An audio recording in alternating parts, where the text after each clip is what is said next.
Hi, I'm John Purcell from the Nile, and I'm here to talk about the books I've been reading, some of the books that have been sent to me that I haven't yet read. Also, it's Christmas time, so we have a wonderful new Christmas gift guide you might want to have a look at, and Black Friday. That's going on as well. So it's worth having a little look because I've put some pretty big names into our Black Friday sale. So check that out. And I have been building different pages. I've just built a literary fiction page, which is very difficult as no one wants to actually determine what is literature and what is not. And I don't want to right now. So have a look and see what I put together on the literary fiction page. Now, I just want to touch on a couple of books that I've already spoken about because they're out now. I spoke about them months ago.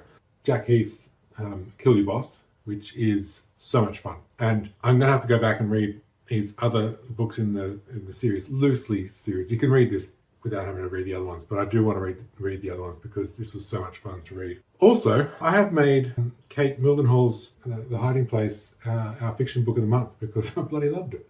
And I think you will too. If you like Liane Moriarty, if you like domestic thrillers, if you like complex relationships and being put under stress in circumstances where you're really close to friends and family, this is a great book. Plus, it says a lot about our kind of modern times, the way we're dealing with things and all these sort of postures that we make. It's brilliant. Also out now, and this is my crappy little proof copy, but Matt Riley's hardcover of The Detective is out.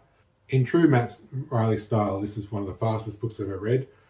You cannot put it down. You just start on page one and then end up with the book closed and gasping for breath. That's just Matthew Riley style. But I think this is an absolute beginning of a wonderful series. So definitely get into this, especially for holidays, plane rides, beach reads, that kind of thing. Go for it. I'm very lucky in this job because I get things like this sent to me without even asking.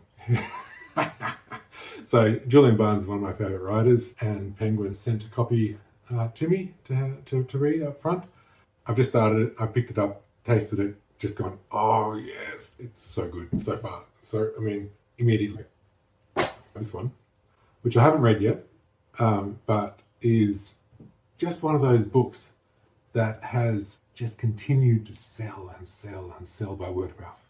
You know, that kind of book. The kind of book that blows up incrementally, you know, and becomes one of those consistent books on bookshop shelves for 20 years in a row. And I think this sounds like one of those, but keep an eye out for this one.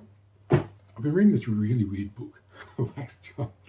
I read a review of it the other day, and the reviewer was so clever in the way they analysed the book. So I'm going to give it another go because it is odd. It's a very weird book, but I like weird, so I really want to give it another go. So I'm going to pick this up again. This book I'm going to have to reread. Sometimes stories, you know, are massive, like they're War and Peace kind of size, and sometimes they're tiny, like absolutely tiny. This is a tiny book. Like it deals with such a small microcosm of existence, and yet it's beautiful and wise and thought-provoking and evocative. Definitely pick this up. And this was one of those books that I picked up because other booksellers were raving about it, and I totally understand why. And a lot of people are going to be very jealous of this one because it's so advanced, and he's a Booker Prize winner, and he's much loved, and he has a wonderful Substack where he talks about literature and how to write. George Saunders, Vigil. This is out next year. It's probably going to blow my mind, so I can't wait to get into that. I have saved this book till last because I'm actually going to save it till Christmas, and I'm sorry, Penguin, but look, I've read 29 of them. I expect this to be as brilliant as the other ones, right? So my review is bloody well read it because it's going to be so much fun. I can't stop reading Reacher. When I stumbled across him many years ago, I read him in a burst. Then I got to interview him, which was awesome. And then through lockdown, I just went, I'm going to read them all. I'm going to grab every single one, and I did. I read them all through lockdown, and I just became obsessed. Yeah, I can't wait to this. It's my little Christmas gift to myself. Well, that's what I've been reading. Let me know what you've been reading in the comments, if you like, and have a look at our Black Friday sale and our gift guide, and then have a look at all our little curated pages, like our translated fiction page, literary page, Australian literature page, Australian stories, First Nations. I've got book talk page. Well, it's just so many pages. I mean, have a look, have a bit of a browse. I'm curating consistently and growing it out. I'm about to build a writer's retreat page. It'll have a whole lot of great books on tips on writing, on how to write, biographies of writers, all that sort of stuff. That's coming soon. Okay, bye.